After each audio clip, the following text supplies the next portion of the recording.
position. I get a lot of time. I thought that we also can discuss it like in indirective way also, because I get a lot like if you're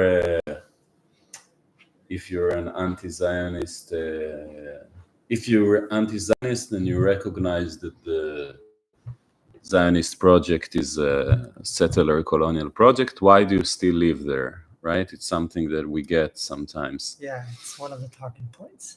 Yeah, and I feel that we are in a unique position to do stuff from here, and we are people who like acknowledge our privileged position, and we acknowledge that there is some things that you can do. I'm not saying I will always live here, and but I think we have a unique position of that.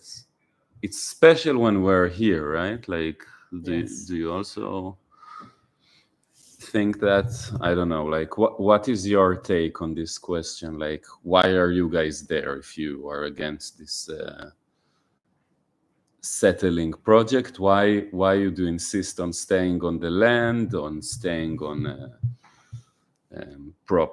on a land that half of it is like built on ruins of Palestinian villages and cities? Like, why are we insisting on being here, apart from the fact that we feel that we have a right to be here as people who was born here and didn't choose to be part of that project. But I think like it's not just about that. It's also about that we feel that that there is importance of people who think like us for being here. So okay, Elik, you just take your shoes off. Yeah, sure. And then you sit here and I'll sit here. Okay, we're still setting up.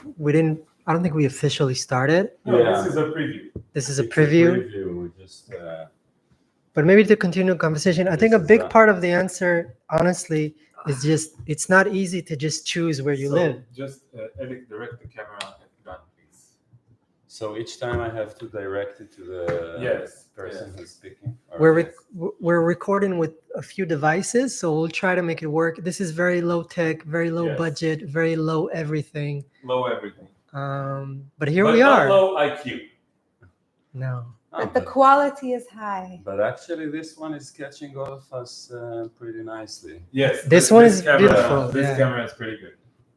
Okay, you want to sit on the floor? Sit on the floor, yes. For the sake of consistency. All right. And you can sit like on the corner. Yeah, you have more room if you need to go left. You can kind of spread out across the frame.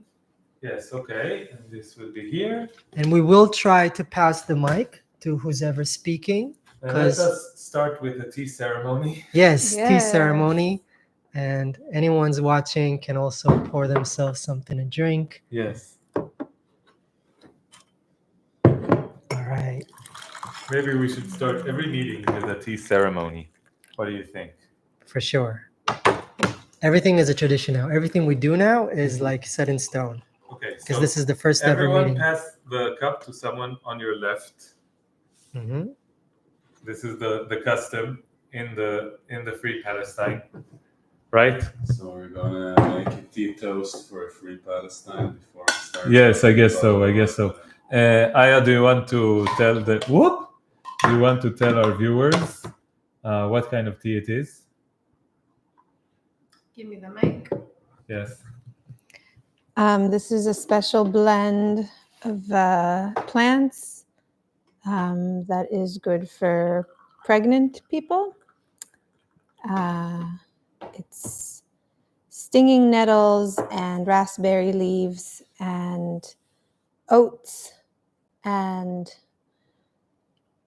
something that I don't know what it's called in English, and rose buds. Say it in the language that you do know. A spesit. Right. And it's very earthy and has a little bit of sweetness. And I've been drinking it throughout my entire pregnancy. And I'm pregnant. Can you tell? I feel like I look like Really? I didn't I look know. like a blob. This is the first I've heard of this. Yeah, so we're officially starting now the we live. are starting the live. Well, before we're starting officially, who's going to monitor We'll Comments? do it throughout. I'll try to monitor the comments. Okay, Because if we I see can- anything interesting, I'll Yeah, elaborate. and Can I you see it from also where you're have sitting? to. Yes, I think I can. Maybe I can. Guys, like I also want to say that this is also being broadcasted in Alon's channel, the YouTube channel, and you can see all of us there in one shot. Maybe it will be nicer for you if the people who watch You go it. to Alon's channel. Yeah, The if Hebrew you- Canaanite. If you watch it on the Hebrew Canaanite on YouTube, you will get the camera that catch all of us and the kind of more atmosphere of the discussion. And yeah, so I recommend to go there, but you can also stay and watch it here. Okay, so the T is for a free Palestine, a free world, right? Free everyone. Free everyone. Liberation T. Liberation. For liberty. Liberty. Okay. It's hot. Be careful. Liberty is hot. It stings. So, Alon, maybe you want to start saying what we're actually doing here. Yes. So, welcome to everyone on the Hebrew Canaanite YouTube channel. Welcome to everyone. Maybe Elik directed at me. Okay. Welcome to everyone on Elik's Instagram. And what we're doing here is a first meeting or the first, public meeting of something that we don't know what it is. This is the current working title, something that we don't know what it is. And we're going to say some stuff about the thing that we don't know what it is. And then we're going to figure out what that thing is with your help, with everyone's help, okay? And we're going to pass the mic around and say our thoughts. And this is like as Elik said, we are about transparency here. This is one of the first things that I can say about this project, that it's going to be transparent in a way that I think is pretty different from other things that I know. And yeah, we're going to say some more stuff about it. So let's just do a round, and present ourselves and, Okay. My name is Dan Benishai, and I had a difficult day today. I had a difficult morning. Today is December 1st, and the first of each month is a very scary day for Aya and myself, because on the first of each month, we should probably do it a few days before the first of each month, but we put it off as much as possible. And then on the first, it's time to check our bank accounts and see if we have enough money to pay rent. And it's a monthly ceremony that we've been doing for years now. And we kind of barely make it through, and sometimes we don't make it, and we've had some difficult experiences with that. And now Aya is pregnant, very pregnant, and a baby's on the way, and there's decisions to be made. And one possible decision is to grow up and get a fucking job already, or start a small business. Whoa, don't break the guitar. It's not our guitar. This is not our apartment. By the way, speaking of being broke, this beautiful apartment is not really ours. the guitar is not broke, I think. It's okay? It has not broke. No, we're broke. We're broke. Yeah. We're broke. The guitar is fine. The guitar is fine. So one decision, one possible decision to be made is let's grow up, let's get a job, let's start a small business, and let's try to get along with our coworkers, with our bosses, with our clients, with our neighbors, with our family, and let's stop antagonizing them with our controversial opinions. You know, opinions like Palestinians are human beings, non-human animals are also They're more. also people. They're also people. No, people. People? What's that? People is like when you want to include everyone, you say people. I didn't know that. I was looking for a word. Good. We're not people, we're people. Okay. We're all people. Yes, exactly. So controversial opinions like that, maybe put that to the side and devote most of our waking hours to kind of making a living and, become normal, productive members of our society and provide for our baby and for ourselves. Maybe that's the decision to be made. I don't want to do that. I'm not. Look, I'm not. I just to be very very honest and open. I'm not taking this lightly. I'm not very young at this point. I know what is at stake. I'm not being like immature and childish. I'm not 20 something. I'm past that. And I grew up in a family, in a hardworking family that didn't always have the material means. Hey Rosa, perfect timing. They didn't always had We the. showed this on YouTube. I grew up in a cat videos. That's our ratings just Yes. just shot through the roof. Yeah. If you can slip and fall, Rosa, We this will be channel will really viral. make it. Yeah, then we'll make it. Nice. This is Rosa. She's named after Rosa Luxemburg, by the way. Yes. So I was saying I grew up in a family, not quite poor, maybe poor, working class. We didn't always have what we needed. And believe me, I'm terrified at not being able to provide my baby with everything that they need.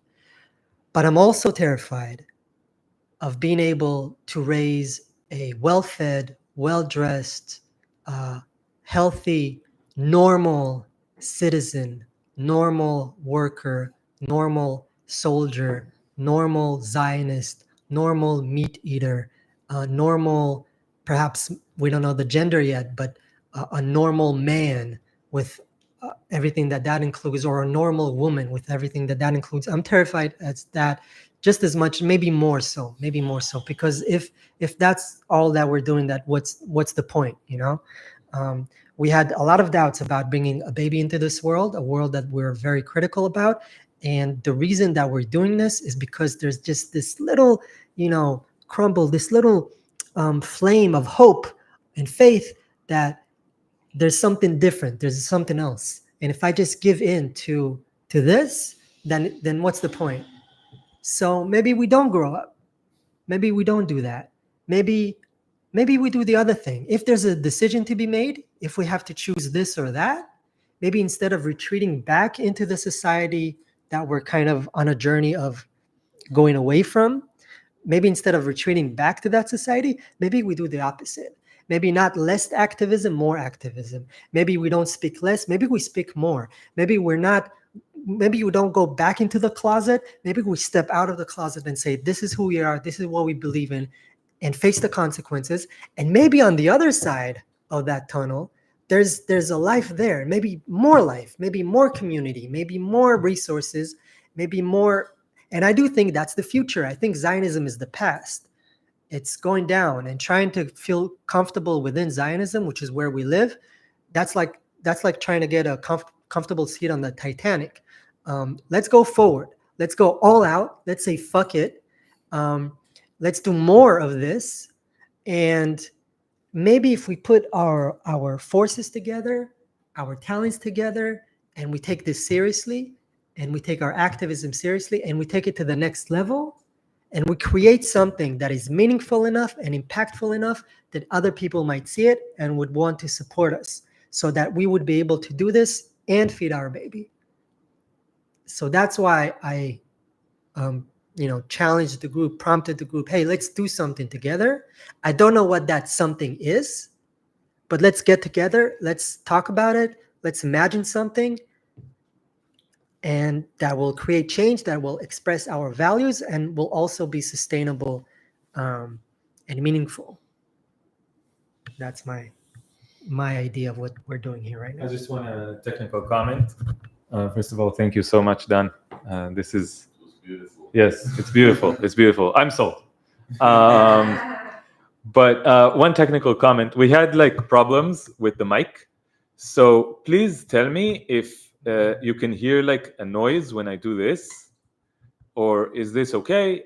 Because we had like problems with the mic. So just if someone in the chat can write, we can hear you fine, or there are noises, depending on what is true. That would be very helpful.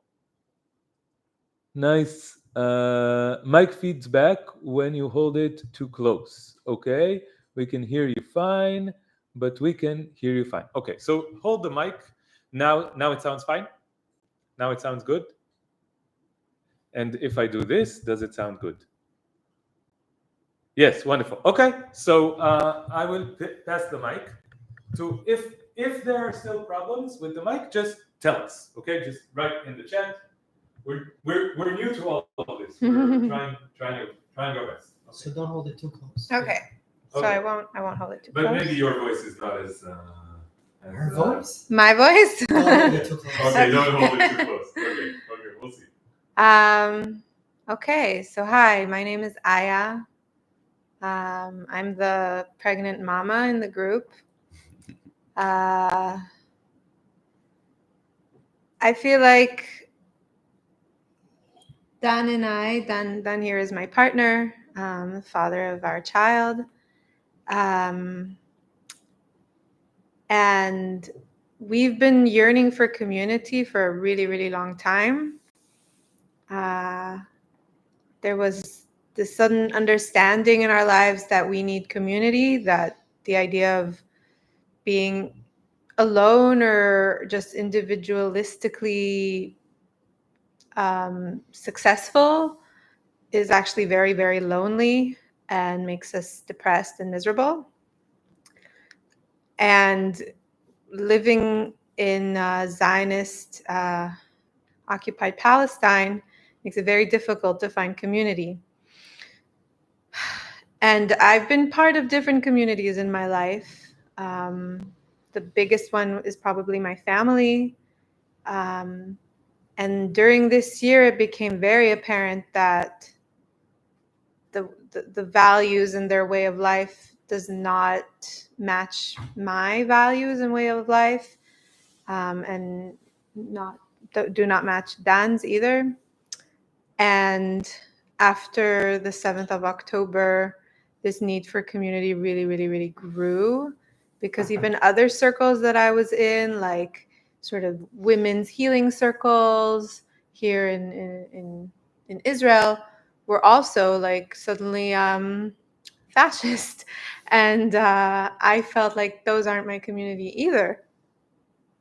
And then I came upon a YouTube video, a podcast with these two fine gentlemen here. And I was like, oh my God, they are speaking my language exactly. They are saying exactly what I think. They're also creating music. What is going on? Because I'm a singer and musician. And then I wrote to Elik, and I know Elik from before because we both grew up in Jerusalem. He went to school with my brother. I was like, we have to meet. And then Elik wasn't very responsive. So I was like, okay, I'm going to write to Alon. Hey, let's meet. Let's be friends. And Alon was way more responsive. Yeah. And he was like, yes. So it's been it's been basically, I guess, 9 months. Yeah, right. Like from the time I got pregnant, that we all became friends. Also Tamar, Alon's partner. And from the beginning, because Dan and I have been like crazily yearning for community, we were like, let's all move in together. Let's find a house and move in together, because it isn't only lonely to be without community in this society, it's also expensive.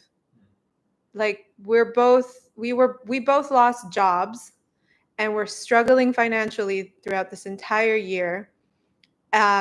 Couldn't find jobs because of things we wrote on Facebook or Instagram. And we're suddenly like, how do we, also not wanting to be in jobs with like super fascist and Zionist bosses and people around us, because that can really drive you crazy.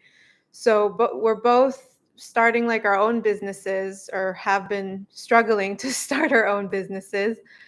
And like the need for community was also like a financial one. Like, let's help each other. Let's be with each other. Let's figure out how, And so this past year, we've been slowly building this feeling of community and doing collaborations. And Elik and I have been doing music together, which has been amazing for me. And then there was that day, about a month ago, that Elik, Dan, and Alon did a live stream together. And it completely spontaneous. And it got, I think, the most views that any video that you made got. And I think it wasn't the most views, but it was like very quickly. Yeah. Very, very quickly. And I was like, we have to do more things together. Yes. And I think it was my idea. And I told it to Dan. I was like, you all need to do more videos together and more podcasts. And Elik and I need to do more music. We need to do more things together. Yeah. And then came this idea to create something together, a collective, a shared YouTube channel, a website, something where we are working together to create content or information or workshops, educational videos. We're not sure yet. We are really, it's all possible. And because we're all talented people, we're all hard workers, we're all good and want to do good in the world for Palestine and in other areas, because I have my activist work, but I'm also a full spectrum doula. I'm a voice teacher. I'm a musician. There are other things I want to give to the world and would love to find the people who want to receive my gifts and would like to give energy back, which in our capitalist society is money. And I'm also going to be a mother very, very soon. So this is our way of trying to find survival in this really difficult system, difficult scenario that we find ourselves to be in. And so this is what we're going to talk about. Nice. Elik, direct the camera at yourself. Hi, everyone. 1 second. We need And maybe I thought maybe every round that we finish, we can take some comments and questions. Yes, maybe we will try. And so thank you guys. You all speak very beautifully. And Elik, direct the camera straight at you. It's on me. Okay. Some of them. Okay. Yeah. So you all spoke very beautifully. And I'm thinking what motivates me and now in this discussion, and it's many. I have a bit mess in my head because it's many questions, and I feel like I will start from like telling about like the trip I did in the US, where I felt a bit that I'm doing what I'm supposed to do, because in the situation now, and it started even before the genocide in Gaza, but in the 7th of October events and all the horrific episode that doesn't come to an end, that's kind of this horror kind of, and I think it's kind of ironic, but I think it made me a bit grow up spiritually too. And it's like, this is life. It's kind of bad things make you also wake up, which is also a positive thing personally. But that's how life is.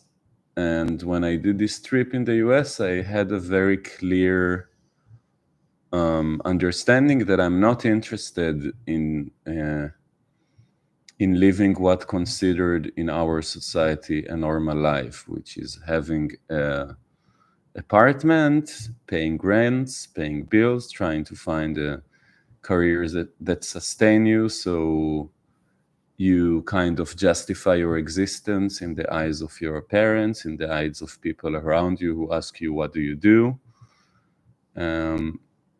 It felt meaningless, and it felt especially meaningless because it became clear to me that it's a part of a system that's supposed to make us like struggle like mice, so we don't try to change the world around us and support horrible stuff that happens all the time. But when there is something like genocide that happens 1 hour from your house, it becomes like very, very clear. But like Alon and Tamar made me aware about like the situation of the non-human animals, that it's all the time, it's just there, and it's like horrific. And also what happens in many places in the world. But yeah, I feel like the situation in Palestine is, from obvious reasons, is the most close to me emotionally, most close to my heart. But it makes me feel like there's no point in living just life, that I have to struggle for my existence. And I was traveling in the US, and I was singing my liberation songs, and I felt like I'm doing what I have to do in this world. Like that's what I have to do. I don't need now to find a job. I need to go talk about revolution, try to wake people up, and I cannot do this alone. And it's true that I have this individualistic troubadour dream of traveling around the world, but it's not just this. I think me and Alon did an episode that we called it collective dualism. Yes. That I feel that my seek for personal freedom is not just individualistic, it's also a communal thing. And it has to do also with how do I survive as Elik, but it's also how do we create as people model that is not just based on market relation profits, but as a community that supports itself to make us become the best versions that we can be, that help to wake people up. And how do we make it? And I don't know. That's why, and we all got to the point that we're getting close to this, like, what do we want to do? And after this trip, I found myself getting here back to Palestine, and I make videos about like how I want to change my ID to a Palestinian one, and people keep asking me, why are you there? And why are you there? And we ask each other, why are we here? What is the importance that we do it from here? That we challenge the system from here? Is it sustainable? Is it possible to do it from here? Is it safe? Does it do anything? Yeah, does it do anything? I have no question about the question if I have a right to be here. Like, I feel that I do. I was born here. It's my homeland. I didn't choose to take part in the Zionist project. It was forced upon me. And the moment I realized what it is about, I started resisting it. So I feel I have right to stay here in the land, not as a privileged person, but as a equal among equal who benefits people around him. And I think, but in the current situation in the Zionist society, a lot of time I found myself, like a few days ago, I was playing in a bar because I need to make money, and I'm entertaining Zionist audience, and I want to shout to their face that there is a genocide, and I find myself playing jazz in order to make a few bucks. And I don't want this to be my situation. I don't want to entertain Zionists. I want to speak my truth every moment that I can do it, because it's so urgent. And I ask myself, how do I do it? And we feel that we have a power together, right? As a group, as a collective. And we feel that we're supporting each other, like these people around here, like without them, I would go nuts. And also we have a lot of power, like what we do together. And I think, yeah, so maybe that would be the first round. Do you wanna, Alon? You actually didn't speak. I want to say a few things. I need to check my sugar levels for a second. Okay. I Go feel ahead. something, so you can keep going. I'm listening to you. I will keep. Maybe you can put it close to me so that people can hear me as well, and catch Dan as well. Okay. So, I have so many thoughts running through my mind. So, my first thought is how wonderful it is that everyone here talked and said what they wanted to say, because I feel that everything is much easier because of this. I don't need to say everything. You say all the things that I want to say, or most of the things that I want to say, and then it's like, and this is, I think, part of the thing, that we want to do, show, and learn that cooperation is something that is beneficial to everyone. Are we okay? Yeah, okay. That cooperation is something that is beneficial for everyone. And this is when I think of why do I call myself a communist? Because this is my idea of communism. Communism is when we all cooperate in a way that benefits all of us.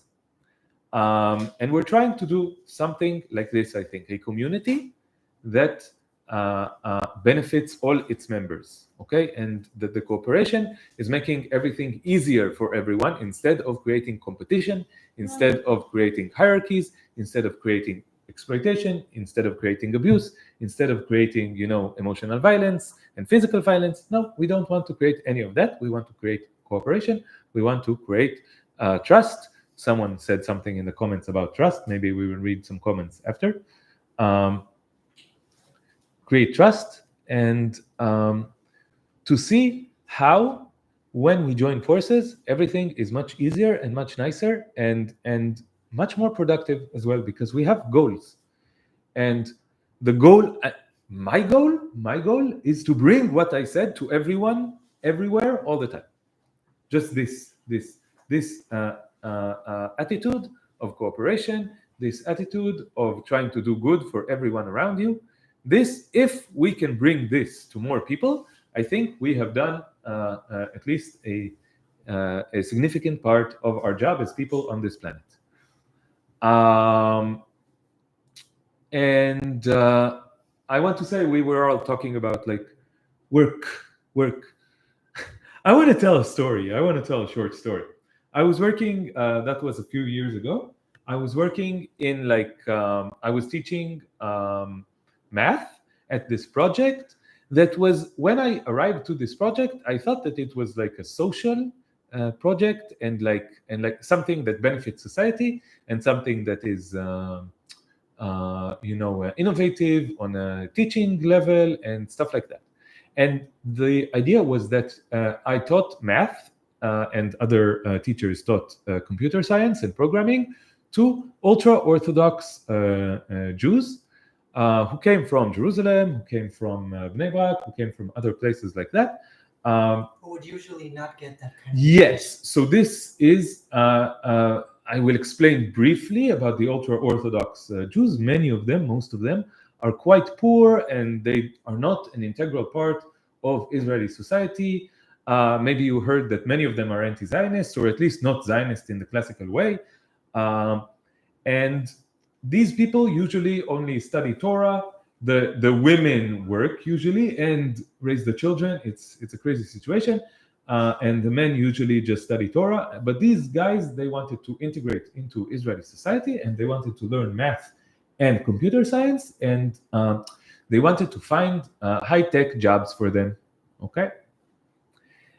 And so this was an interesting opportunity, an interesting situation to teach math and innovative approach to teaching, and everything was fine. And one of the, why am I telling you this? Because at some point, there was like some hustle and bustle because someone important was coming. And that someone important was someone very high up on the Rafael hierarchy, okay? Rafael is the Israeli authority for the development of, I don't know, arms and ammunition, like war equipment. And these guys are, when you say high tech in Israel, also you mean the defense industry, okay? And they sucked up to this guy so much. And my boss was with him, And he was joking. This was a few years ago, and he said, yeah, there are all kinds of wars all around the world, like Ukraine and shit. And don't tell anybody, but we're not going to shed a tear. This is what he said in front of 200 people, okay? He was not embarrassed of this. Don't tell anyone, but we are not shedding a tear for this, for all the wars in the world. And this guy is a war merchant. And I was disgusted to the depth of my soul that I understood. It took me a lot of time to like really process it, but now I understand. I was disgusted because I realized that I was producing personnel for the war machine. This is what I was doing under a nice guise, a nice social, benefit guys. But this is every time you cooperate with the Zionist regime, with Israel, this is lurking in the background all the time because you are serving the machine, and the machine has this side to it, and this side is very powerful. So yes, this is one of the reasons that we don't want to cooperate with this machine, and that we want to join a different side of the world. And this side is the side of peace, it's the side of cooperation, it's the side of justice, it's the side of freedom, it's the side of really actualizing ourselves in ways that help bring about a better planet for everyone. This is all I ever wanted to do, and now I want to do it even more than before. And this is, for me, this is us speaking about how to do this and sustain ourselves at the same time. Okay, so who wants to speak? Let's read some questions. So Dan, hold the microphone, and I will read. Do you want me to check if there's something on the? Yes. And if you have some questions, please write them now, and we will and we will respond. Okay. Yeah, so guys, if you have some questions, it's the time. there is a lot of demand for voices like yours. This is what we hope. That this demand will enable us to actually do it.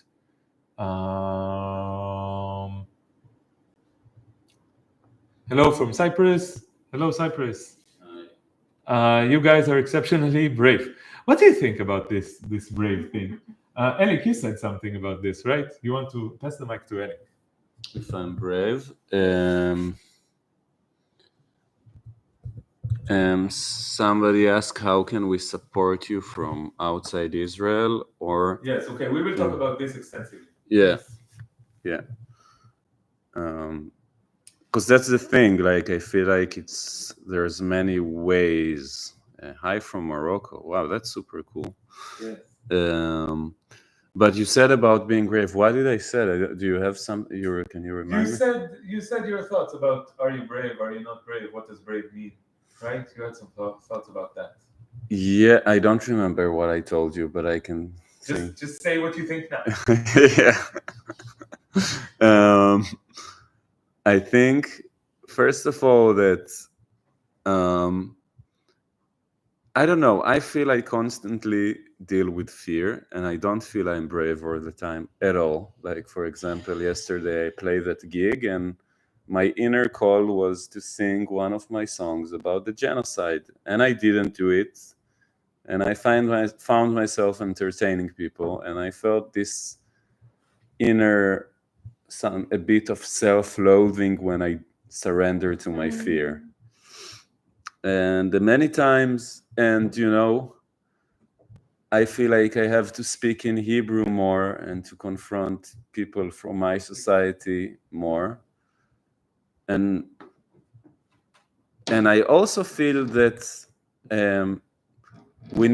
it is scary to speak out as Jews in Palestine, but part of being privileged here, that it's not so dangerous as people think. We need to admit it. I've been doing this for a year, and basically, except from personal stuff that happened that are not pleasant, and I don't want to downplay this, like, the fight with families, with friends, nobody did anything to me. Now, the risk exists. I don't want to, and I know people who, there's this guy who hunts leftists, this Hatzel, that every anti-Zionist who raise up their voice fear that he will suddenly come under his radar. And he's scary, and I know people who had to really hide themselves because and I'm every day I'm scared that he would come to me, and I'm scared that what happened to Alon was really scary. Yes, I was about to tell about that. Yeah.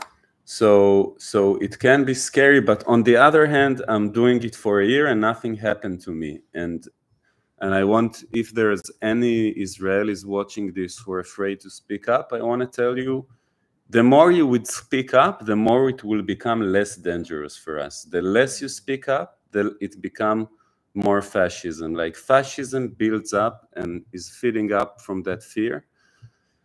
And I heard Miko Peled said once that he says, like, where is the resistance from within Israel? He said, like, people spoke up in Nazi Germany when it was more dangerous. People spoke up in South Africa when it was more. And I don't know, he's I feel sometimes a lot of hatred from him to Israelis. And he's like, sometimes I feel like, okay, there is anti-Zionist group here. It's not true that we don't exist at all, but he had a point, you know, like that it's not so dangerous for us. Like it's hard, but it's not impossible.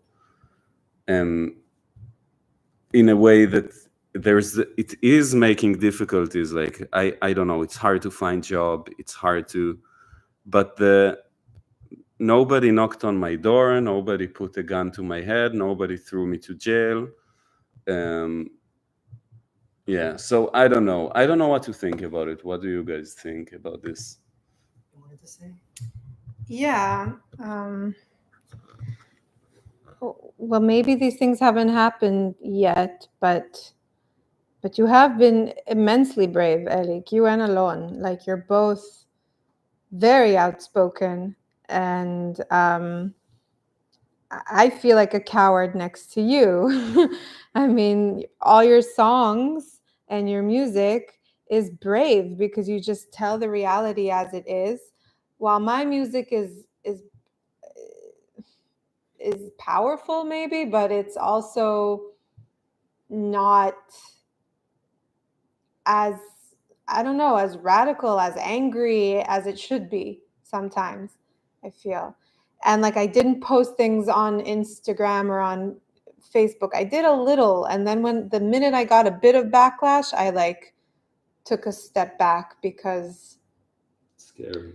Because just having those conversations with people that you have, of people cursing you or saying really horrible things to you, like I can't handle that. I really can't. I don't want to. And I'm very much afraid of losing my family's love and support.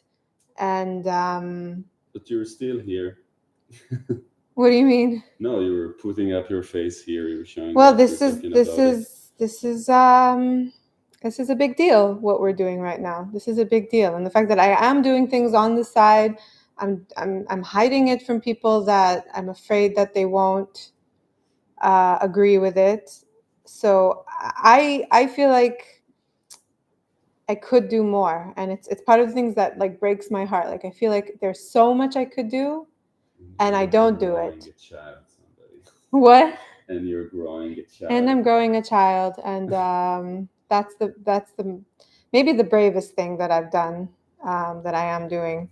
Yeah. So the choice to continue life, even though this place feels like it's just sinking and sinking and sinking, is the bravest and maybe stupidest decision of my life. I'm not sure yet. Anyway, I just wanted to say you are brave, and the fact that you haven't suffered consequences is maybe you have angels watching over you.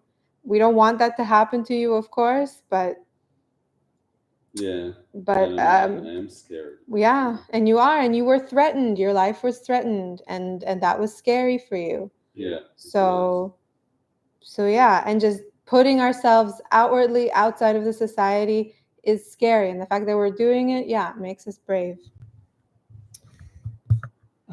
Just one question to Aya. What are you knitting from the audience?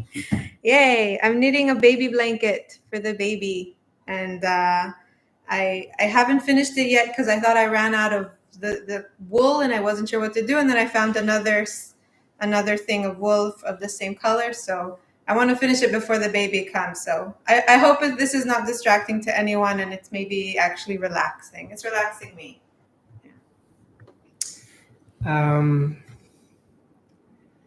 Regarding the question of bravery and courage and danger, I think I'm not delusional. I know that people in similar situations in other episodes, in other historic episodes, faced greater dangers. Physical harm, being thrown into jail, being executed, and so forth.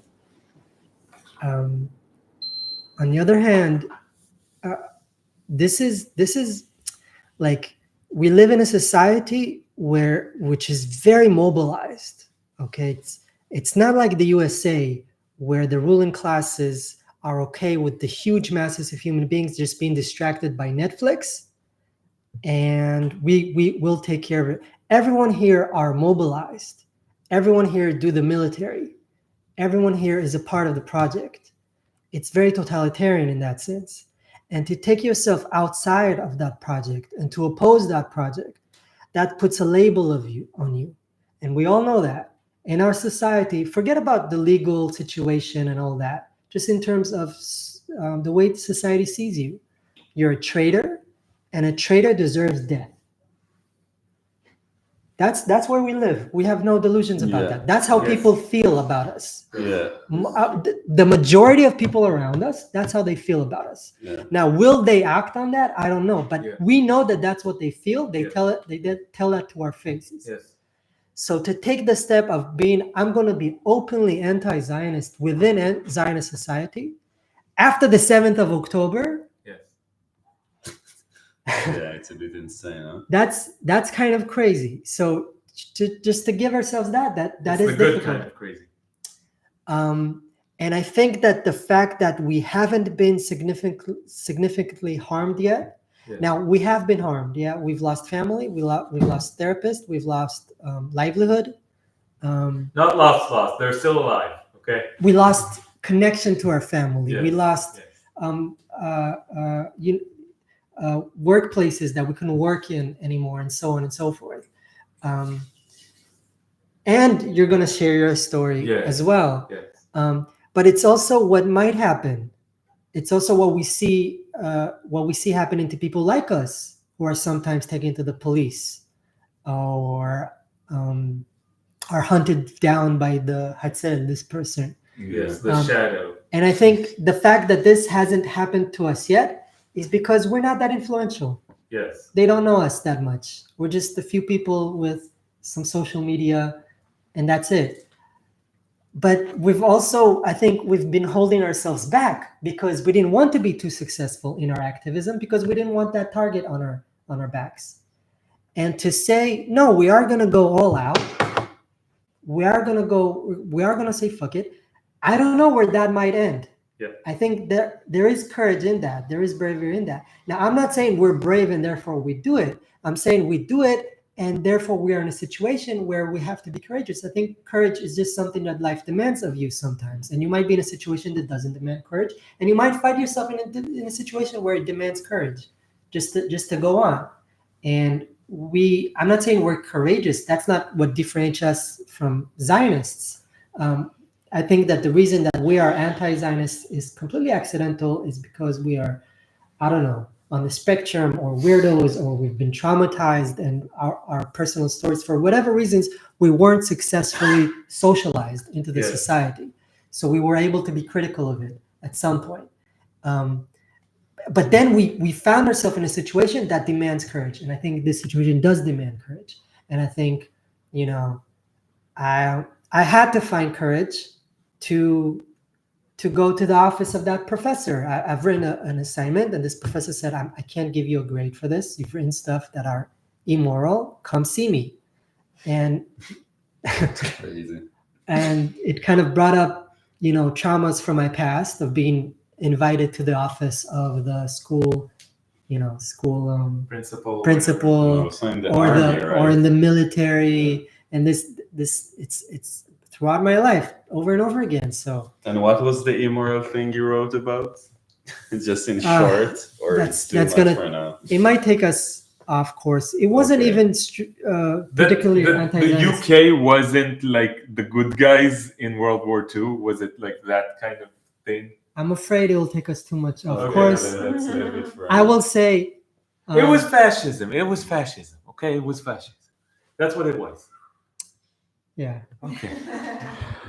Anyway, I wanna talk about my experience, and the thing is, I can't say too much about it because it's an ongoing.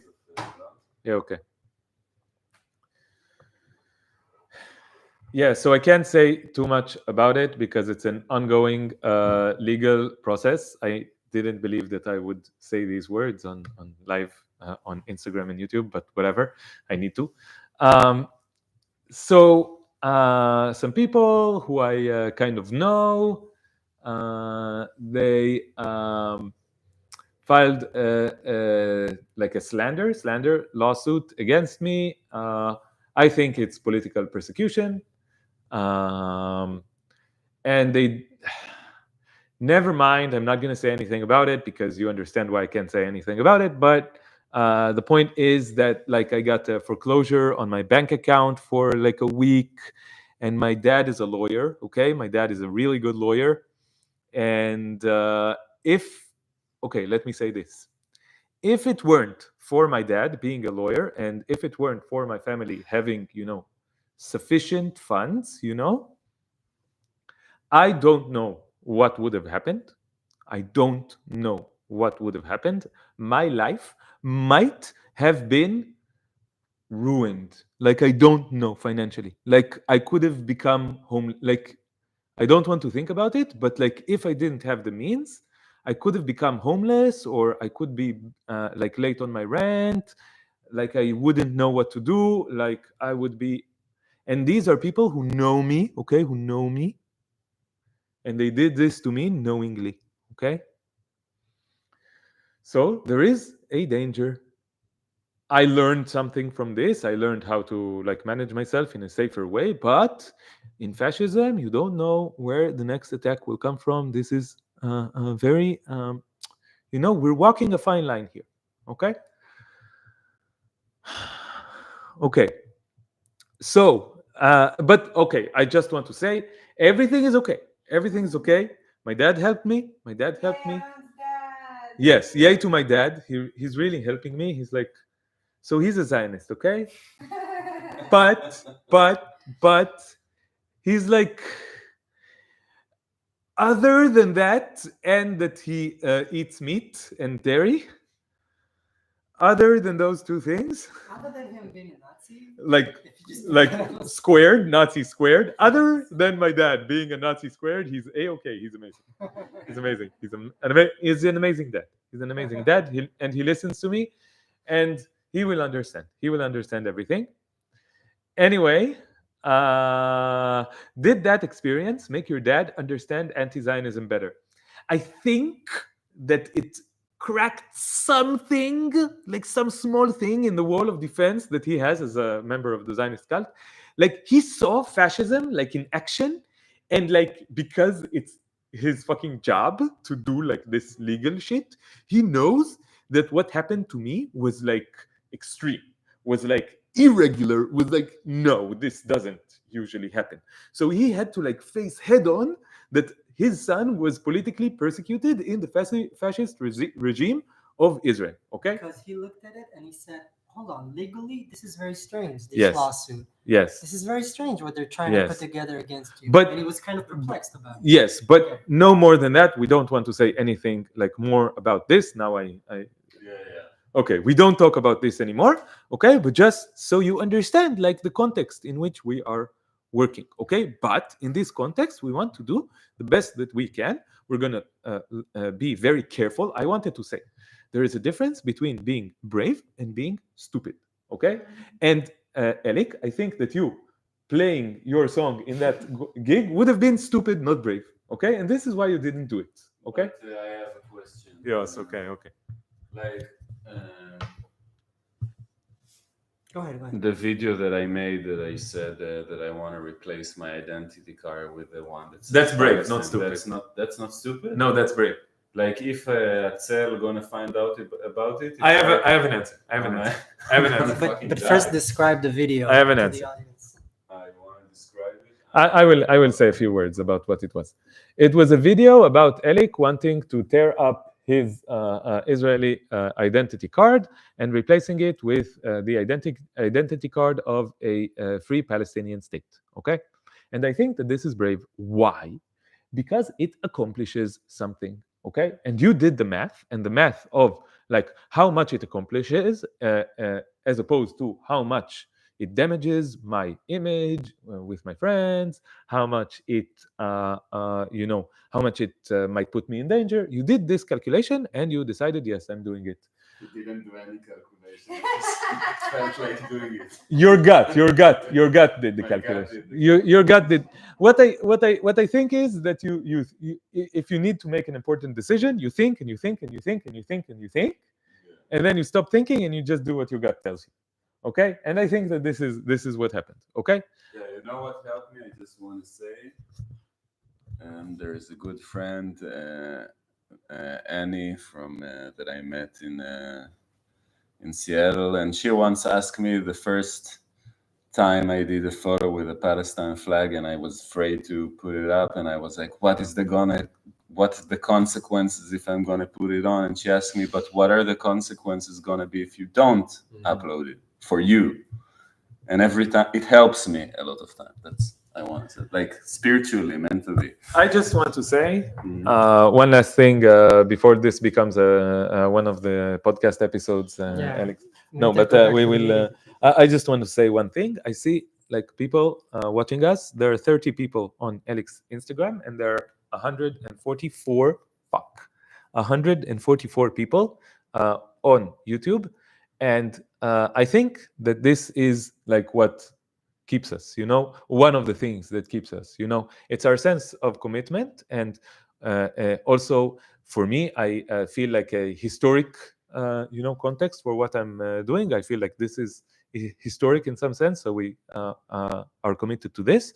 But also I feel like the audience and the support that I get, the messages that I get from a lot of Palestinians who say that this is helping them, a lot of people from Lebanon and from the Middle East in general, from the Levant in general, and a lot of people all around the world. This really helps me. Okay, every single message I read, and like most of them bring me to tears. Like this support, and we want to take this support and make it, like, use it to do more of this, to do more good in the world. So, Dan, you want to say something? So, okay. So we had a very vague idea of doing something together, Yes. and we began planning it. We did a meeting, and we took like a blackboard, and we kind of wrote stuff on the blackboard. Who are we? What are we imagining? What might we do? And Alon suggested at some point, what we're doing right now, this should be it already. Like the meeting that we were having at the moment, this should be open to the public already, because this is already very interesting and so on. So that's how this happened. This live broadcast came about. We said, okay, let's stop and let's do our next meeting in a live broadcast. I wonder how much we're really able to plan and create and not perform to the camera. So here's a question. Mhm. What are your goals? So, Dan, you want to start answering it? Just say what you think about what our goals are. We said a few things about it. My goal is for us to be able to be active in what we want to do anyway, what we've been doing anyway, which is to create content, to create art, to study and to inform. I myself, I study the so-called Israeli-Palestinian conflict, which is really the history of Zionist colonization and Palestinian anti-colonial struggle. I study that deeply, and I write about it. And for some comments that I saw, we do also do things in Hebrew. And what I do is mostly in Hebrew for Hebrew readers, for my own society. So that's what I do. I would love to do that more intensely, and to do that with you guys together, and for it to grow into something influential enough where we can ask for support, for financial support, so we can keep doing that and not have to put that aside and go sell ourselves in the marketplace of labor, in the Zionist marketplace of labor, which will just force us to be not who we are. So that's my goal generally. Do we want to go around and say Yes, goal? yes. Let's do a round. Elik, you have an answer? You don't want No, I can go. Okay. to? Okay. תרים את זה טיפה. Yeah, I think that our collective goal is to have... עכשיו זה מסתיר את ה... פה. אז עדיף טוב, פשוט אפשר להוריד את להוריד זה את זה. וטיפה טוב. לכוון את זה למעלה. אבל זה מצוין. פנטסטי. Okay. I feel like my goal with this project is that we can, like I said before, offer our gifts to a broader audience. And it could be our, really our activist gifts, our anti-Zionist, pro-liberation, educational abilities, content, music, education, anything that we feel can contribute to the struggle, and for it to reach a wider audience all over the world. And because all of us have tried, I guess, a bit to do this individually and have reached, I mean, Alon and Elik have done a great job separately and together. The idea that together we can reach more people and we can not get burnt out from working alone, and we can all do more work this way, and therefore maybe make it sustainable, so that if it becomes something that people would like to contribute to, it reaches more people, and then we can also keep doing more work because we're getting paid. And at the same time, grow this platform to other things, that other gifts that we have to give to the world. So Alon is interested in teaching math, radical math. And I want to, give abortion support to people going through their abortions.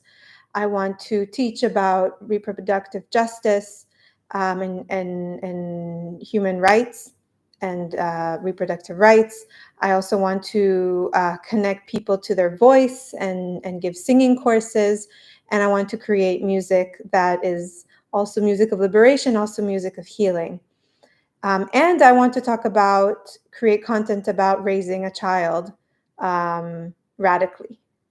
So there's all these other things that we want to do that don't necessarily have to do with the Palestinian struggle, but that we still believe that a more radical audience could benefit from. So I would love to have a platform that just joins all of our efforts into one thing. Okay, so I think to make it more, I feel like first thing we talk about is building a platform for creating content and put it online.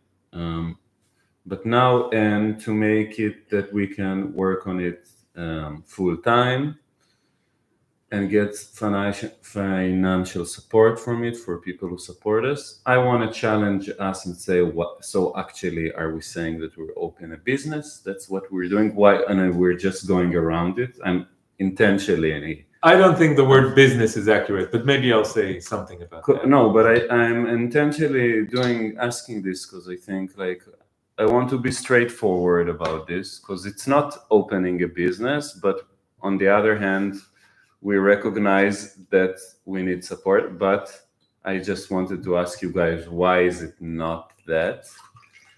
But I also wanted to say that for me, I don't want it to be only online. Like, I know that if I know that I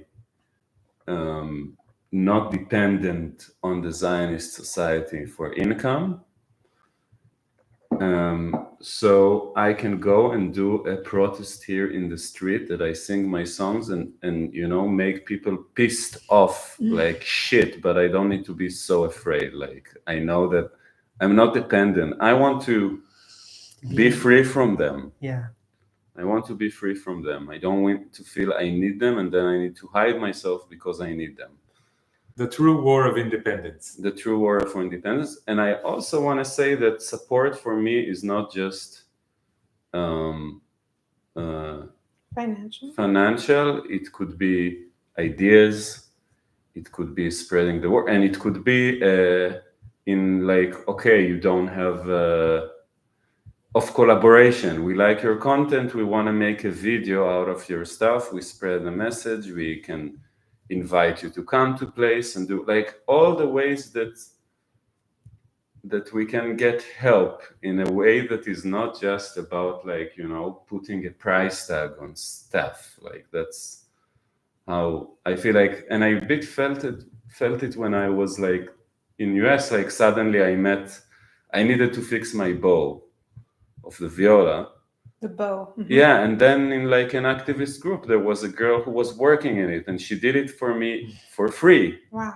Because she liked what I'm doing, and she felt it's important. And ideally, I want to live this way, that just like, people, I give what I give, and people give what they give, and then we help each other. It's called mutual aid. Yeah, to build a mutual aid kind of network.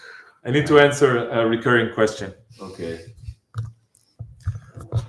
So I wanted to start talking about the vision of what we're doing, but the question is that repeated many times is, do you have Patreon?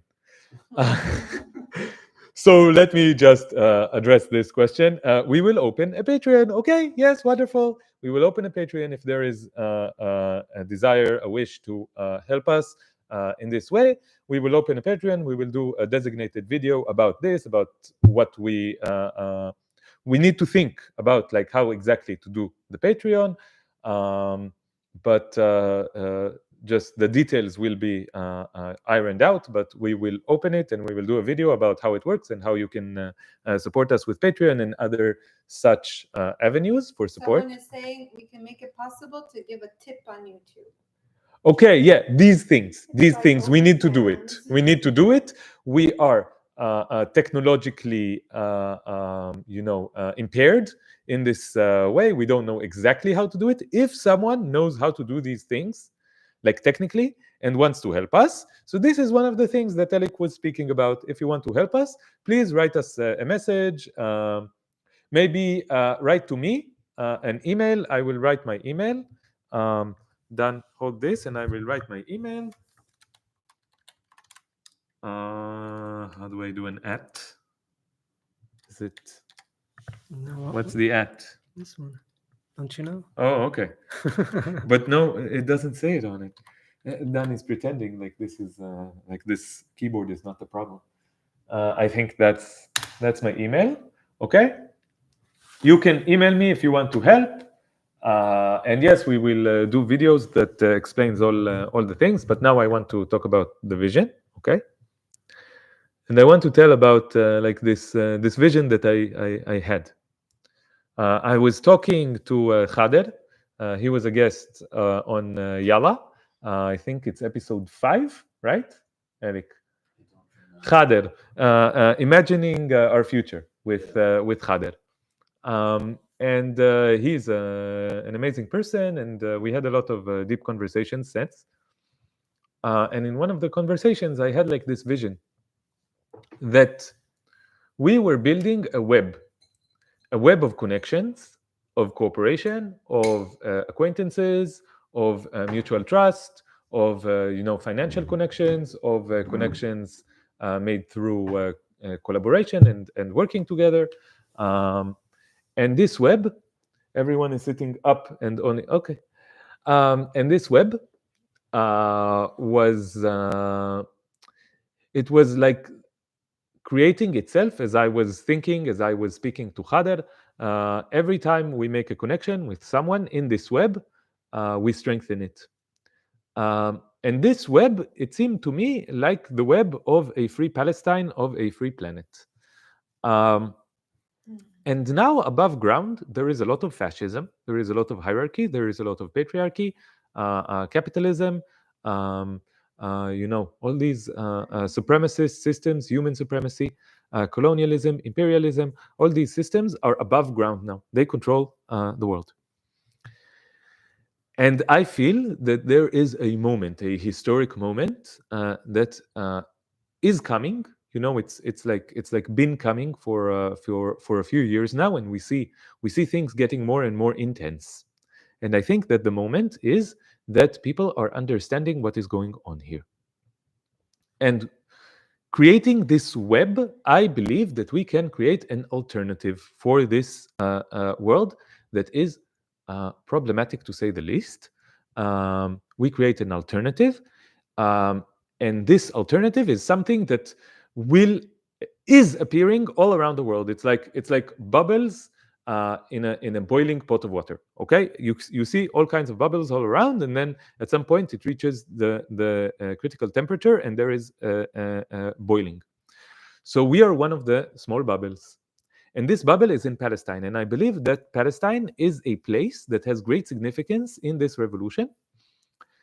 For reasons that Elik and I speak about in the podcast, and we can speak about more, but I think people feel it, that Palestine is like an important region, and mainly because of how extreme everything is here and how apparent. So we want to build this small bubble of the web that will, I believe, like years into the future, 5-10 years into the future, that this system will collapse on itself. It is like designed to collapse on itself. And then we need to have some kind of replacement for it. And this is what we are building now. We are doing our best to build it now. Now we can go to specifics more and more and more and more, but to me, this is the vision.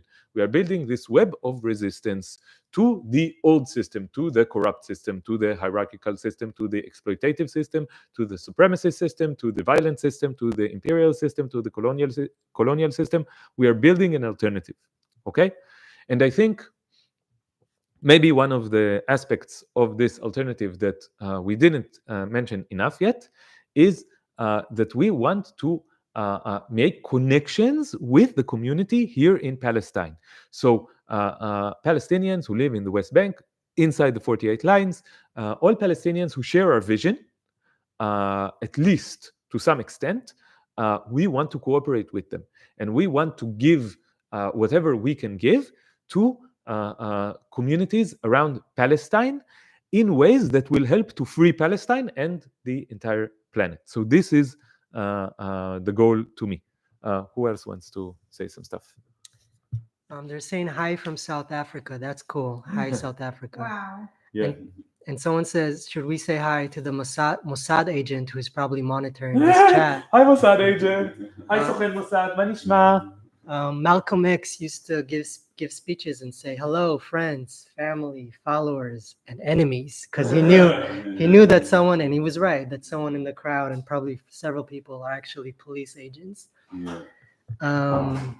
So hello, I don't think the Mossad is on us. Maybe they are. No, Shabak, the Shin Bet, possibly. Yeah. I don't know. So Elik asked I think that's the kind of work we need to do here. You ask, is this a business? We need to ask the difficult questions and be really open and honest about it. And business is kind of a dirty word. Because one of the inner criticism I have, and I think I am a person that even though I am being you can say brave or whatever, I like any human being, I have this constant view of the other on me. And I think people will say they want to make money and profit over the Palestinian cause and all this, and I hear and I'm asking, is this is what we're doing? Okay, so I think my answer to that, if I had a goal to make money, and I went into just a business consultant or something, and I said, I have this great idea. I live in Israel. I'm a Zionist. And my idea is I'm going to be an anti-Zionist and I'm going to create content and this and this and that. He would say, that's a very bad idea if you want to be rich, if you want to be successful. It's very doubtful that would work. Maybe you'll be able to make something and you'll have to work on the side. At best, in your wildest dream, you might be able to kind of survive, get enough support to survive. And that's all I'm hoping for. I'm not hoping to make a profit, which is when you make a profit, you put in a certain investment, time, effort, work, and money, and you get back more than you put in. There's some extra there that you can reinvest. That's the capitalist model. I don't see us growing to those dimensions. There's no, let's say, maybe there's a theoretical danger of us becoming rich after this. We're not close to that danger. I wouldn't be, I'm not afraid of that. This will be our problem. And I want to be completely transparent and honest to who's ever supporting, who's ever watching, about who we are, I'm not afraid. I have nothing to hide about my financial situation. It's shitty enough, and my background is shitty enough for me to be able to say, look, I'm not some spoiled rich. I could use your money in order to do this. I'm not asking for your money to make a profit so I can go on a vacation to the Bahamas. I'm asking for money. I'm honestly asking for support so that I will be able to do this. Because without your support, I won't be able to do this. I will have to do something bad. I will have to do something bad. I don't want to do something bad. I would rather do something good. If you can help me, help me. And if you can't, and I don't have the means to manipulate you or to tax you or to the only way that your support reaches me is because you do so freely. And it is a question that I'm not saying that I just solved the problem. This is a problem that's going to be with us, right? Because there's going to be the point, maybe, I don't know what we're going to do, but let's say we start a content kind of podcast, blah, blah, blah. And then there's a point where, if you're a professional podcaster, you say, please support me on Patreon, and you can become this robot. And we'll have to keep asking ourselves, wait, what are we becoming? Like, what is this? Who are we? The business, the threat of us becoming a business, it's there for sure. It's going to still remain with us. Let's keep asking that question. I saw a question. I saw someone asking, like, okay, I understand your philosophical ideas of what you want to create. What are you actually offering? So maybe we can try and be a little more concrete and for ourselves. So everyone here who's watching, we are figuring this out as we're going along, as you're listening. So we don't have all the answers. And I think a big thing that we came up in our conversations is that we want this project to be very transparent. That's why we're doing this live. That's why we're asking questions. We also want to be transparent with the money, where it comes from, what we do with it. We want you all to know what's going on. And we want people off the bat to know that we don't know. That we don't know some stuff. We know some stuff. We're gonna say what we know, and we're gonna say what we don't. We're gonna say, like, the point, I guess, of the stuff that we want to offer are the things that we do know, but from off the bat, that people understand we don't have a solution for the crisis here between the river and the sea. We don't have it all figured out. There's a lot we don't know, but we want to focus on what we do know and what we can give, and keep searching for the answers of how to create a better society and a better world. But we're all figuring it out together. So I suggest we do a round of concrete ideas. Yes, concrete ideas. Everyone. Okay. So I can start. Yeah. Okay. So we're gonna do some concrete ideas. Yeah. If this works, yes. Okay. So maybe while you're saying that, I want to kind of throw to the audience we would love a name, like a Yes. title Yes. for whatever Please this suggest is. ideas for a name. If you have ideas, go ahead, and you will not be paid for that. No. It's all Not yet. it's a Anyway, contribution. not yet. Maybe if this succeeds beyond our wildest dreams, we will remember everyone. Okay, just so you know. Okay, so like I think maybe each of us can just say what each of us individually can bring to this project, and maybe also like we have some shared ideas. So I think what I've been doing in the last year is a very good start of something. Like I think that the podcast that Elik and I are producing, there's two podcasts. There's One State Solution, there's Yalla, and we do around an episode a month of each, I think, on average. But I am currently sitting on like 50 hours, maybe more, of content that we recorded and that I don't have time to edit. Okay, um, so two things. One is that if someone is a professional editor or a semi-professional editor and has some time and can help me figure all this shit out and upload all the content that I have recorded in a way that is digestible, please help me. So this is one thing. And the other thing is that I need more time to do this. So this connects back to what everyone said. If we have financial support, we can invest more time into this, and I can output this content that I think is very interesting and important, and even historic on some level. Okay, so I want to put it on the channel. There is a question of will there be like one YouTube channel for everyone, or like separate YouTube channels, or like maybe both, or like this is a technical question that we will figure out along the way, I think. But YouTube content, definitely. We need to put the podcasts on Spotify, and I haven't gotten around to that as well. TikTok, a whole world, like it's and it's just like it's a lot of work. It's a lot of work to manage this. I try to do my best, but it's just like very time and energy consuming. Okay, so just this is the thing. And I have several more ideas about what I want to do. So some people mentioned that they want to understand how Israeli society works, the inner workings of this Zionist cult, and I think that this is something that we all have to contribute. I've been playing with an idea. I've been having. You guys could probably enable super chats right now in real time. No, I think it will take away from the flow, but maybe we will do it in another live later. That is like more going to the technical things. Okay, so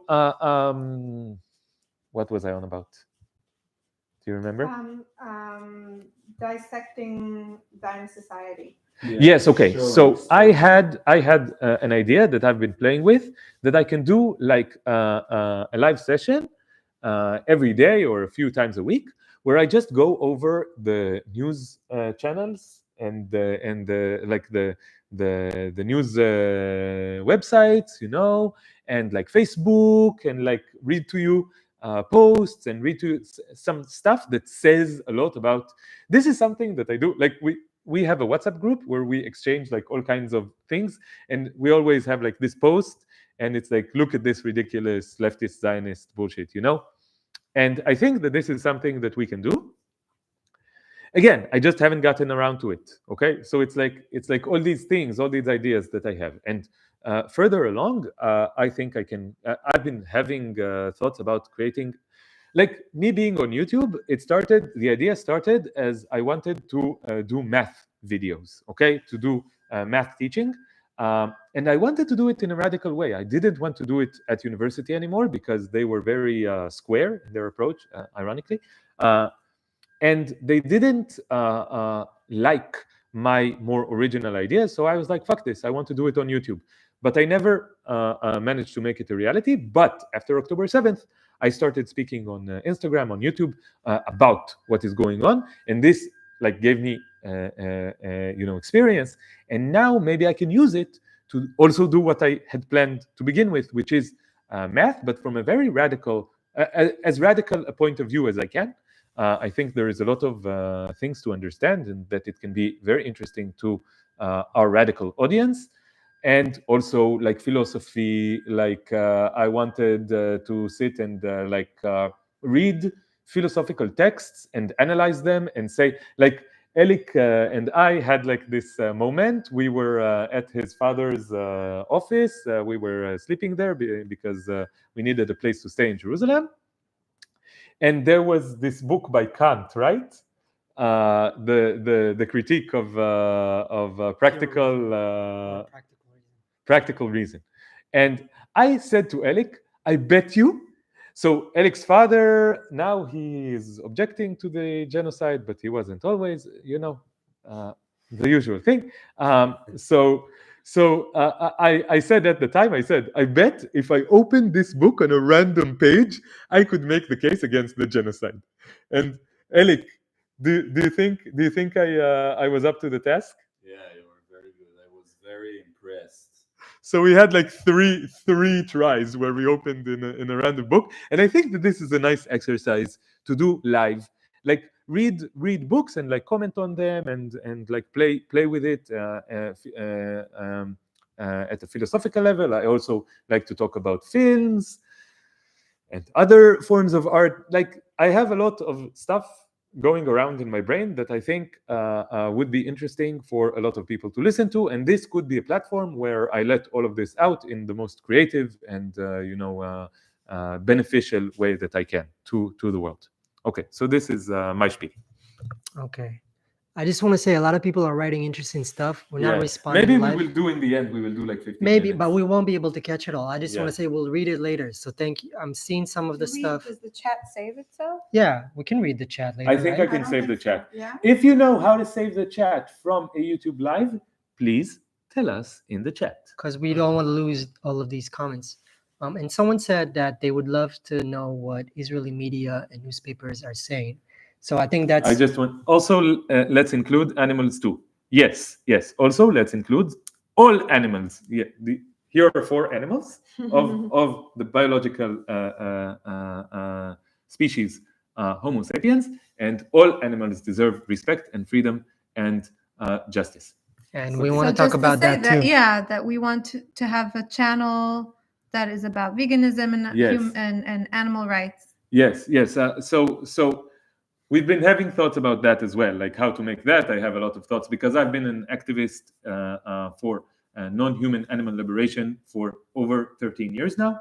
And I have a lot of ideas for things that I want to do in this area, but I couldn't until now because of lack of resources, energy, and courage. But maybe this project could give me all 3 in that direction as well. Yes, we are human animals. Yes. Yes. And we get the reference. Yes. Yes. So someone said they would love to see what Israeli newspapers and media say, and I think that's one of the contribution that we bring, that you bring, Alon, is kind of a journalistic work almost. There's a sense of being a spy almost, and letting people know, because people don't know how crazy it is here sometimes. I think some of what I do is kind of, I'm a bit of a spy. I just finished a 2 years second, a master's degree in history.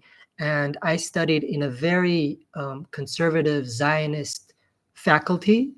And I was very lonely there. There are more leftist, more radical places in Israeli Academy, but that's not where I was. I was in a place called Historia shel Am Yisrael, which already, if you know Hebrew, it's the history of the people of Israel. So already this kind of mythological, almost religious. The politics is right there in the name of the field. Yeah, it's a very strange thing. Like you can study the genocide of the Jews during World War II, and you can study the Second Temple 2,000 years ago, and you're in the same faculty, but not as the same faculty. And there's a general history faculty, right? Yeah. So there's general history and there's the unique history of the people of Israel throughout the ages. Yeah. Already you know what you're getting into when you go there. Very conservative, very Zionist. And yet there's still there's still things to say, you know, as a cliche it might be to say that Zionism is a settler colonial project. Anyone who's critical of Zionism knows that or thinks that, but there's Except still for people, Benny Modes. except for Benny Mois. No, I was He's just- not. He's a Zionist. He's a Zionist. Yeah. So except for all Zionists. Except for all Zionists. Anyone who's critical of Zionism, anyone who's outside of the cult can see that. And yet there's things that people don't know. And, you know, the people who know the history best of Zionism are actually Zionists. Like they don't understand it best. They understand it the least, but they know it best. Like there's Hebrew readers who have access to and so on. And I studied under a professor who really knows it best, or one of them. And I was able to find gold, just gold, that not up quotes and information that More not, like shit. I don't know. for It me, was shit that you found. For me, it's It's all in the point of view. for me, it's gold. It's like it's these really powerful things that I can make into something good, to let people know. And I felt almost like a spy because I was the only one there with these opinions. I wasn't like I was closeted in a sense in that environment, and it was very difficult and lonely. But I got some stuff, and I think there's more to be said about the history of Zionism in order to understand it properly. Mostly, I do these things for Zionists or for Hebrew readers at least, and I write in Hebrew. But I think I have something to contribute in English as well, to that effect. Yeah. More concretely, what do you want to offer on our platform? I don't know, because I don't know if that's what I want to do. Okay. I was just kind of continuing. You're not signing any contracts, you know. You're just I know. I'm saying. giving ideas. I for really what- don't know yeah. what my part. Maybe I'm not on the screen as much. Maybe I don't do content. But what Don't let him. Don't let him. Don't let him. We did a few videos. I didn't upload them yet. This is some of the 50 hours of content that I'm sitting on. We did a couple of episodes. This guy is a performer and a teacher and a historian and a thinker and a philosopher of the highest degree. Please do not let him take himself away from you. Please do not let him. Wow, We're- thank I you. agree. We're not gonna let you. We're not Yeah. going to let you. Every time you speak, I feel like, wow. Yeah. Wow, thank you. All right, I'm convinced. So yeah, I can do stuff like that. I have stuff to say that you haven't heard. I'm sure. I promise you that. Yes. But what about the stuff you did on Radix about more like explanation about like private property Yeah. and you know all this Marxist way of viewing the world? Like it's also part of it, right? Yeah, like I know most. Well, Zionism is the easiest thing ever. Yeah. Really, it's easy. The difficult thing was emotionally and Yeah. socially to get out of it. But the story is really simple. It's not complicated. It's complicated emotionally because some people are so invested in so many ways. But the story itself, to understand it, it's the easiest story ever. I know about that most. I'm most confident about that because it's an easy subject. But I do try to understand the big picture as well: capitalism, domination in general, patriarchy, human supremacy, all kinds of supremacies, all kinds of. We see the connection in all of them, and yeah, I would love to continue to explore. I just finished, like I said, a master's degree for 2 years, and for a long time before that, because I did a bachelor's and I did another master's, and I had a long kind of weird career in the academy, and I decided not to continue, to stop here because I'm sick of writing things under certain jurisdiction or certain regulations, and I have to prove that to this. I have to be approved. What I want to write about has to be approved, and all this and all that. And fuck this. This is over. I just wrote my last assignments. I submitted them. I made sure to give them a goodbye letter with all my anti-Zionism, all my anti-everything, to really make them angry. and to kind of drop the mic and leave. And I wasn't sure about leaving the academy and having that experience of, again, having to write something that it's not exactly what I want to write about. That's what they tell me, and so on and so forth. And what kept me going, I was so tired, I was so exhausted. What kept me going, I was like, this is the last time that I'll have to write something under command. And now I get to study and express myself freely. And that's what I want to do.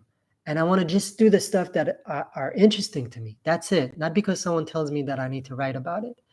And it's going to be Zionism and the struggle against Zionism. It's also going to be capitalism and patriarchy and all these things that I find fascinating. And I find Alon kind of reminds me of a past self. Sometimes we have more philosophical conversations, more, I used to be interested in those things. I kind of put them aside for history. Yeah, all of those things.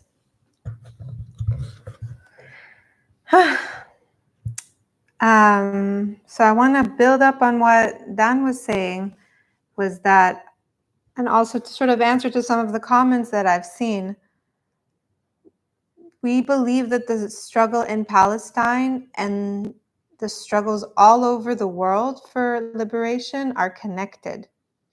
And that's why we also talk about animals, which for some people in the world, people believe that animal freedom is not as important as human freedom.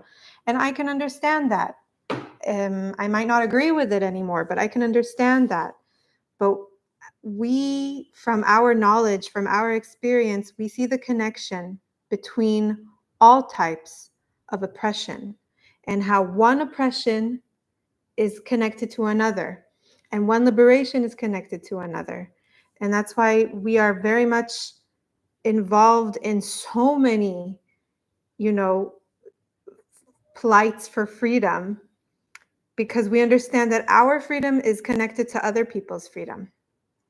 And that's why we want to create a platform that offers content and, lessons and master classes that are connected to all of these forms of liberation. So it's also the liberation of Palestinians and of ourselves from the Zionist regime. It's also the liberation of other oppressed peoples all around the world. I really want to focus on, women's liberation, gender liberation, and I guess the liberation of just personal people with their selves, with their mental health, with their relationship to their voice, liberation from capitalism, because I have also a personal story of liberating myself from capitalism, its consequences, and its immense feeling of freedom. And I guess also, like I said, things to do with parenting. How do we raise a new generation of people who are free, who are radical thinkers, who are not, sure that their life's goal is to go and become a soldier and fight in a war?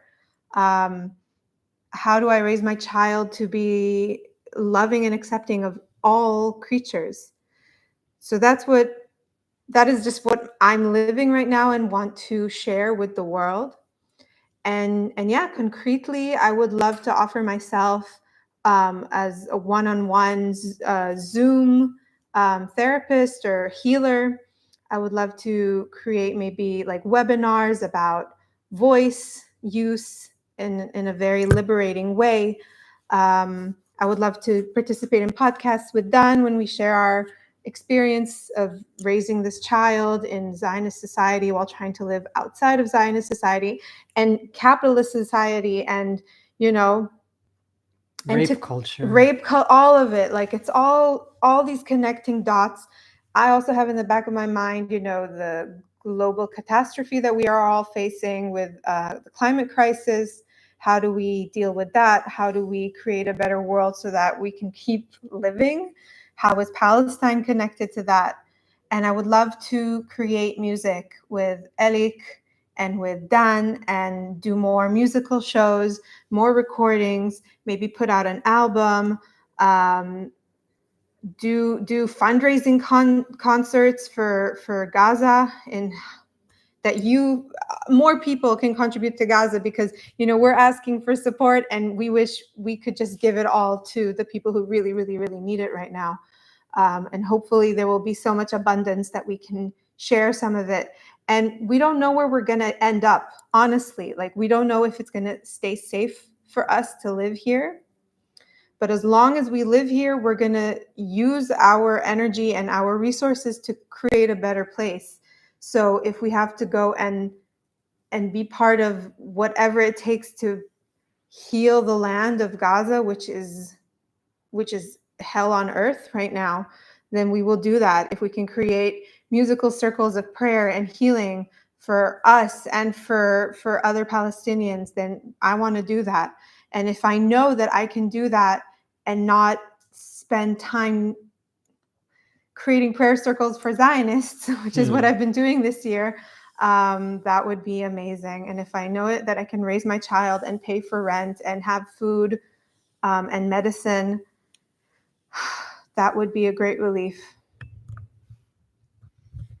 Just saying, someone is commenting, I'd be so down for a weekly musical prayer live stream. Yes, please. Wonderful. Yes, good idea. Next Good time idea. we need to get a better mics, but we need to get a better everything. we need to get but we will. This is part of what we're doing, right? So we will be able to get better equipment. And we need to level up, right? Everything that we're doing. So yes. Someone says your mics are just fine. No, not for music. Not for music. No, this one Not for music. No, we tried it. Like, it's okay for speaking, but okay. We need better cameras. Yeah. How many trumpets would it take to take down the wall of Gaza? Wow. Someone read their Bible. Nice, amazing. Wow, you all of you guys speak very beautiful. You too, Elik. Thank you. What do I have to say? What do I have to offer? So I feel I have many things that I want to share and give. So yeah, there's the stuff that I'm already doing with Alon, our podcast, that we rip the Zionist narrative to shreds, that we analyze the Zionist society, psychology. We do it by ourselves, and we do it, and we invite people that we interview, and it keeps being interesting, I think, and we're doing it, and it's also expanding. I feel like we get deeper, like, and this is something that we already do. I specifically want to create more music, and that is like revolutionary music that makes people feel alive, that gives people a sense of hope, that gives people a sense that they feel their energy and they want to become rebels, and that they feel that the joy of, because to me, like, I've been struggling with this depression this whole year, like, because it's not an easy thing to live in this world, and I'm feeling like many times every time I wake up, and I feel like I wake up to reality that I don't want to wake up to, and to a world that I don't want to wake up to. But when I do music and I put it into songs and into words and into movement of my body and dancing, I feel like this is my way to some kind, like, embrace, and I can make some transformation, some alchemy to my negative feeling and turn it to energy of, like, rebellion that is also joyful, and I can use, and I'm taking the anger and doing something productive with it, and sometimes I get over this level of depression, and I find their anger, and sometimes I even find humor, like everything suddenly starts to come up. So I want to create more music. I want to create more, like, live shows. I want to record more music. And I also want to teach people to do this, to take their feelings and emotions and turn it into music, because I believe that we all have as a musicians inside, like in many different levels. Like I've been teaching music through all the years, and I even taught music like people that were tone deaf, that told me that they have no sense of musicality, and they expressed themselves and they did stuff that was beautiful, I think, and sometimes even more interesting than people who are, because I have a lot of and this idea of free expression, I feel like it could be, I want to give it to people. I want to help people who feel depression because of this genocide, to transform this depression into a rebellious creativity. And I want to do workshops on that and how to bring it from the body, and also aside of that, this is something I did not connected to my political activism, but I want to connect it to it. Like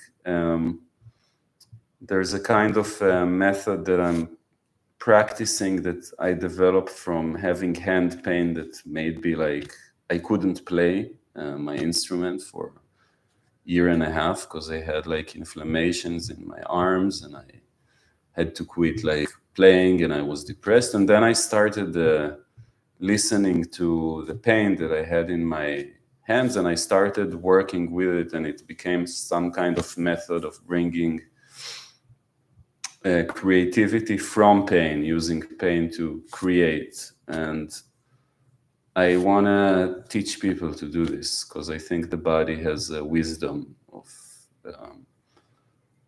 that is greater than our minds sometimes. So, and also stuff that I want to do, I want to talk about anarchism, because I feel like we talked about capitalism, we talked about human supremacy, we talked about patriarchy, and I feel that anarchism, the existence of states, of nation states, of our need to be led by politicians is a great part of the problem, and it's connected to all the other stuff we talked about it here. And it's often like people from some reason that I don't get talk about, yeah, abolishing capitalism realistic, but statism, we have to stick up with it forever. Like, why? It's the same thing, basically. Yes. And they leave it to some, no, this you need to believe that human nature is perfect in order to have it. And I think it's stupid. Like, if human nature is bad, so why to give some of these bad people immense power to control of the others? And I also don't think human nature is bad, and it's such a simplistic terms, bad, good. It's like what you make with it. So I feel like this is something that I want to talk about and create content about. And here in Palestine, I want to go more to the street, to piss them off, to make concerts on the street, like Disrupt the system. Disrupt the system. And if I know that I have, and to document it. Yes. And I think could be part of, and then I'm winning both sides of confronting the society from within, but also creating material from outside. And if I can do it, and I know that I have some income, so I don't need to fear so much that I will never find job, that if I've been arrested for a couple of days, you'll make good money off of it. Yeah, I Get you can. a lawyer. Yeah, we can get me a lawyer, like all this kind, that I will be more free to take risks. Again, not being stupid. If we feel that it becomes too dangerous, I will not do it. And again, I think we need to work up a plan that if it becomes too dangerous, that we are moving out relatively quick. This is something to talk about it as well. Yeah. So I think I covered up what I want to offer, and I think now is the question is how we do it, what platform, right? And maybe we talked enough for now. Yes, You I want was to sum it just up? about to say about this. And let's take some comments, right? 1 second. So, okay. So we've been talking for almost 2 hours now. Yeah, it's long. Okay. So I think that what we should be doing now is just do one last round of like each person's closing thoughts. And I think that this is just the beginning, okay? And this took on a form of like us expressing like general ideas and the motivation behind what we're doing and what our goals are. And this needs a lot more fleshing out. This needs, we need to talk about the details, okay? So okay. Maybe just say that we will meet here again to talk about more specific details of all this. We will check our schedules. Let's say between a week and 2 weeks, right? Or we have a very pregnant lady here. There will be another So person. okay, so pending restrictions, force majeure, right? Pending restrictions related to this, we will try to do another meeting where we discuss the more practical side of this. Just like this, I think this is just a good. This was a good experiment. I think this went well. I have like 50 more thoughts in my mind, but I think maybe it's the time to like close up, and we will continue with more practical details about this soon. And so all of you can say some closing remarks. I will see if there are a few important questions. We will answer them. I will say a few more things, and then we finish. Okay? Do you think? Hold on. Do you Yes. think that we could make meetings about practical things live, or will the screen be a constant temptation to be more abstract and performative rather than just let's get to I the think group? let's see. Okay. I think definitely we will have private meetings. Okay, not everything needs to be transparent. That would be, pornography at that point. The most boring pornography. the most boring pornography ever created. So we will do also. I think we need to prepare for each of these live sessions and think about what we want to talk about. And I think the next one will just have a more practical, direction. This is what I think.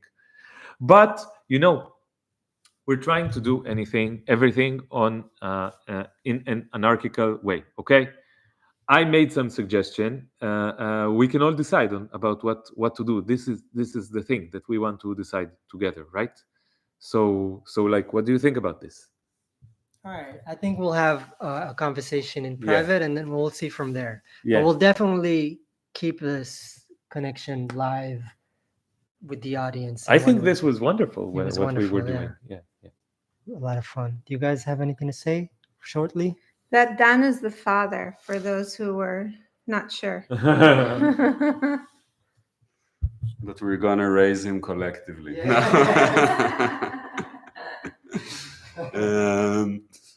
What did I want to say? That This meeting reminds me of so many activist meetings I've been to. You're not alone. Yes, this is kind of an activist meeting, right? We don't know how to finish because there's so much to talk about.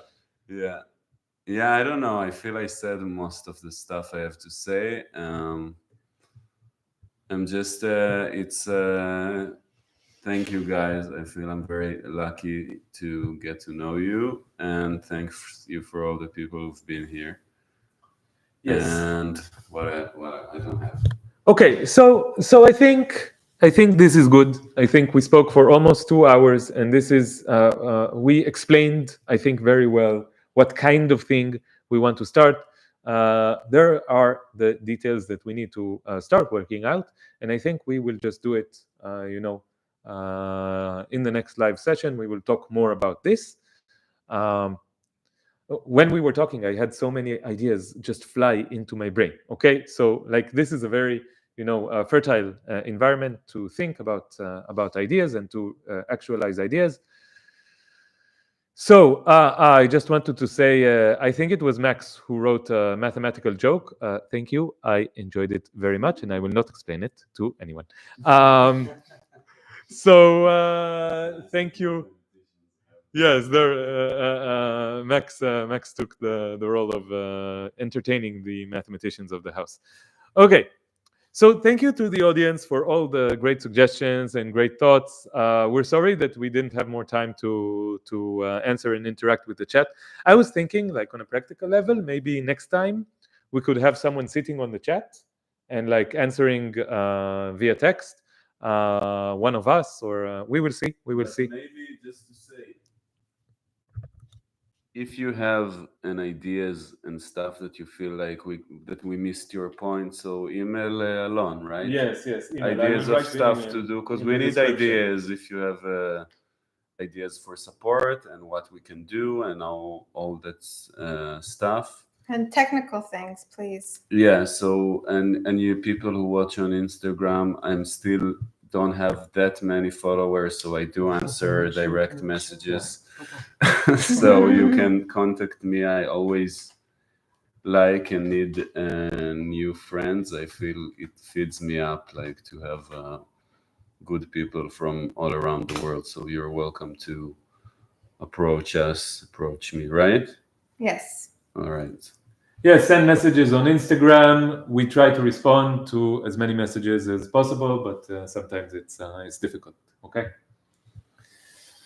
Okay, maybe just plug all the things. Okay, I will just plug the things. What? It's plugging. Plug. I will shameless self promotion and collective promotion. So Elik's channel, Sound of Anarchy. You can write the things then. The problem is that when you write it, it cannot be found. I don't know why. No. If you look it up on YouTube, you will find it. Elik's channel, Sound of Anarchy. Elik is with no E. Yeah. Here on my channel, yes, no E. Okay, wonderful. On my channel, we have the One State Solution podcast. On Elik's channel, we have the Yalla podcast. Dan's channel, they know my channel. They're on my channel. Dan's channel, you write the name of the channel, My right? channel is Alex. It's not very active. No. It will be more active. It will be more active as part of the conglomerate. And Aya's channel. No, my channel. You're welcome to go into my channel and watch my old opera videos. Yes. But yes. we have That's also important. Elik's and mine performance of Yes. anti-war, anti-Zionist music that we did on Yahav Erez's podcast, Yes. YouTube channel. So write Yahav Erez, and it's Disillusioned. The name is Disillusioned. So to hear Elik's and Aya's Aya's music, go to the YouTube channel Yahav Erez. Disillusioned. Disillusioned musical episode. And it's called Elik's and Ayelet's Anti-War Songs, her music. We'll put a description. Yes, we'll put it all in the description. Okay, and we will start a Patreon as you suggested, and we need a name. In the comments for the video, please write down suggestions for names. We will also do a poll or whatever, and we will find a name for this thing that is starting. And thank you for everyone being here with us for almost 2 hours. And okay, bye everyone. Goodbye, liberation. גם בעברית, גם בעברית. Bye, Kulam. Bye bye. Bye. Thank you for watching.